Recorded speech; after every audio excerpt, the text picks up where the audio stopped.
Oh, nagsimula sa simple na pasulyap-sulyap, naglalasing ako. Humakot ng pulutan sa mga tindahan, bitin ako. Ano na, sige na, shot ko ba? Oo na, o ayoko lang naman, mapilaw to place. Ha?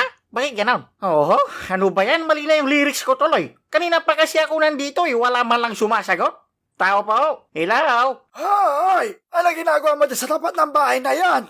Naghihintay sa tapat ng bahay na to. Ha? Oh, okay nam. Umabot pa dito, Akil. Try mo mag-Colgate o kaya Sunrox, pwede yun. Ano sinasabi mo? Kung yung bunganga ko amoy simbot, yung sayo amoy lubot. At least naliligo pa rin. Okay, sorry, di ko na ulitin. Ano ba ginagawa mo dito? Uncle, nag-deliver lang po ako ng pagkain. May nag-order kasi. Deliver? Pagkain? Oh, kayo ba yung nag-order? Ha? Hindi ako yan. Di ko nga alam yan eh. Ikaw si Victoria Lantad? Hindi nga ako yan. Kanina pa ako nandito, di kayo sumasagot? Hala, baliw. Hindi nyo ba alam yung hirap namin na naghahatid ng mga pagkain niyo?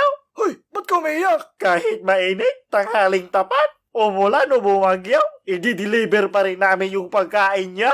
Teka. Tapos ganyan yung gagawin nyo sa akin? Nababaliw na to. Mas mahal pa nga yung gasolina kaysa sa sweldo ko eh. Kulot, hindi nga ako yung nag-order. Ay, sayang yung acting ko. Makaiyak to. Magkano ba sweldo mo? Hindi ko pa alam eh, kakasimula ko lang. Kakasimula. Nasaan yung motor mo? Kailangan ng motor? Delivery rider ka, wala kang service. Ano yung maglalakad ka? Malamang, ala ka naman lumanguya ko. Bagtate.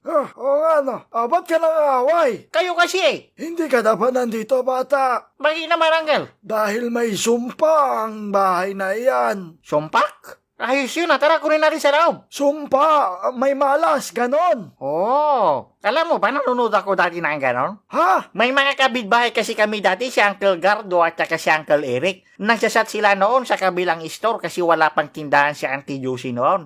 Yung sa kabilang kanto lang yun, malapit sa paradahan ng jeep papuntang CSI. Alam mo doon? Basta doon. Tapos nag-away sila noon kasi yung pulutan pala nila noon, yung kalapati pala ni Uncle Eric. Tapos yung nagalit siya. Magsusuntukan na sala sila eh. Kaso dumating yung mga asawa nila. Tapos inuwi ko yung mga natirang gin. O, di ba? Ano, kukunin mo pa tong order mo? Hindi. Saan doon yung sumpak? Sabi mo, nasa loob. Anak nang, alam mo kung ako sa'yo, hayaan mo na yung order na yan at lumayo ka na sa bahay na ito. Oh, bakit naman? Mabuti akong delivery rider now. Gusto mo malaman kung bakit? Dahil puno ng kababalagahan ng lugar na ito. Oh, kalalabaghan? Kababalaghan. Kalilibagyan? Kababalaghan. Kababaklaan? Punyeta, multo na lang. Masamang elemento, ganon. OMG! You mean bad spirits? O ba't nag-English? Hindi, bakit napanood ko lang yun? Oh. Hala, nandiyan na sila. Hoy, okay ka masyado? Yung sa kabilang bahay lang yun?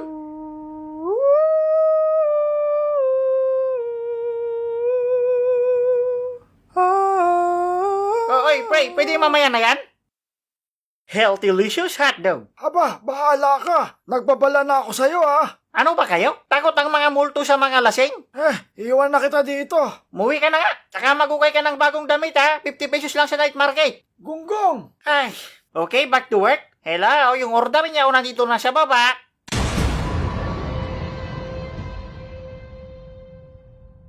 Ba't ang tagal mong bumaba?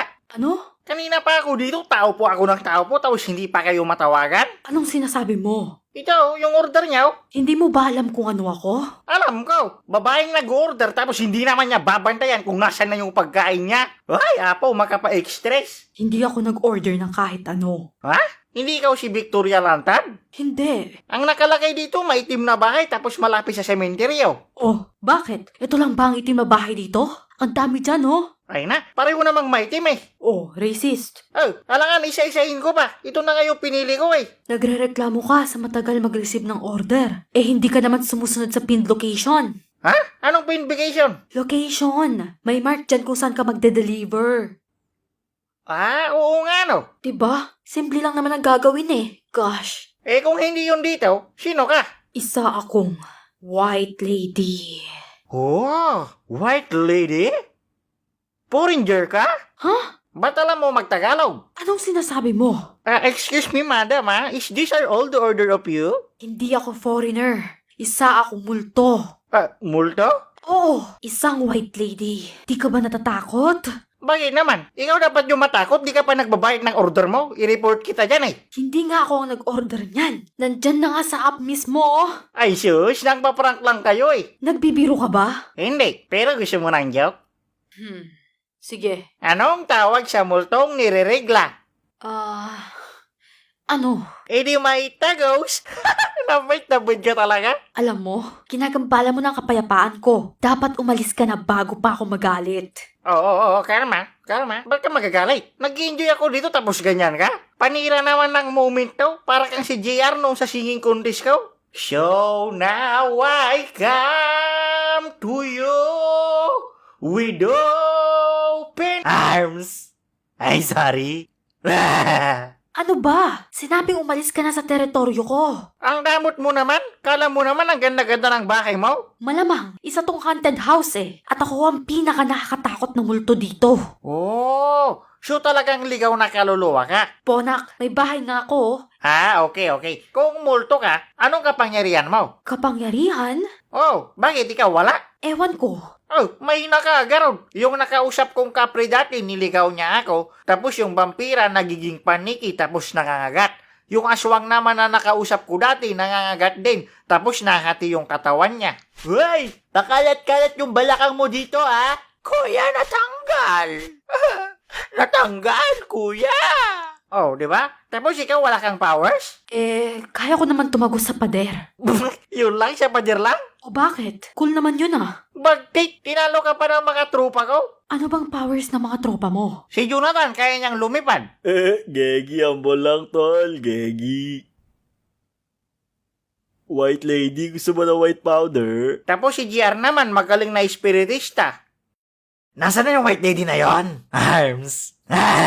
Kaya ko rin naman sumanib sa mga tao ah. Ha? Paano yun? Papasok ako sa'yo. Ganon. Papasok sa... Ayoko yan. Masakit.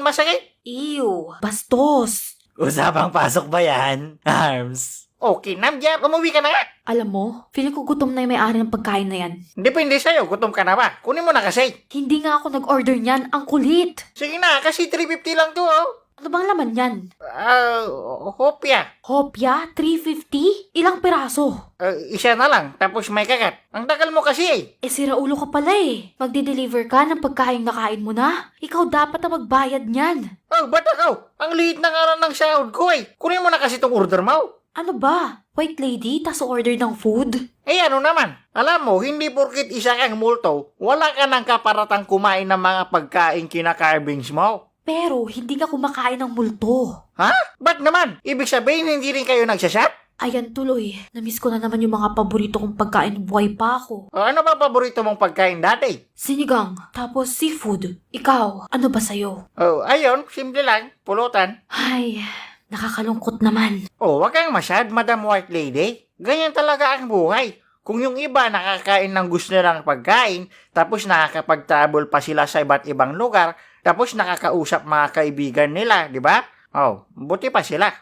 Di ka naman nakakatulong eh. Ay, sorry. Ano bang rason ba't multo ka na lang ngayon? Aksidente. Iyon lang. Masakit? Ewan, nagising na lang ako, multo na. Ikaw, nung nagising ka, naligo ka ba? Wow, kalma.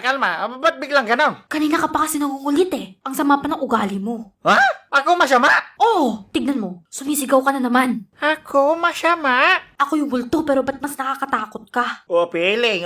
Perfect ka, perfect. Ay nako, nakita ko kanina kung paano mo kinausap yung matandang lalaki. Yung si Uncle? Oo, di mo ba alam na concern lang yung tao sa'yo? Akala ko kasi siya yung nag-order nito eh. Tapos pinapalis pa niya ako. Kahit na, di mo naman dapat siya sigawan o ipahiya eh. Ay, oo nga no. Napansin ko rin naging mainitin ang ulo ko tapos wala akong pasensya sa mga bagay-bagay nitong mga nakaraang araw. See? Kaya dapat lagi mo isipin maging mabuti sa kapwa mo. Kasi di mo alam ang problema nila. Imbis na dumagdag ka sa pasanin, bakit di mo nalang palitan ng ngiti at konting kabutihan? Tama ka doon ah. Tsaka di lang yung tulong para sa akin, kundi pati na rin sa mga makakasalamuha ko, no? Oo. Maraming salamat, White Lady ah. Sana hindi ka pa mamatay. Baliw, multo na nga ako eh. Sige, simula ngayon, magiging mabuti na ako lagi sa aking kapwa. Yan! Ano pa? Tsaka di na rin ako mangungulit at tahabaan ko lagi ang aking pangunawa at pasensya. Perfect! Hey, at least may natutunan na naman ako, di ba? O siya, pwede ka na makaalis. Oh, kidnap, teka lang ha. Paano tong order mo? Ang tagal ko naghintay dito, no? Tarantado! Hindi nga sa akin ang hinayupak kang kulot ka!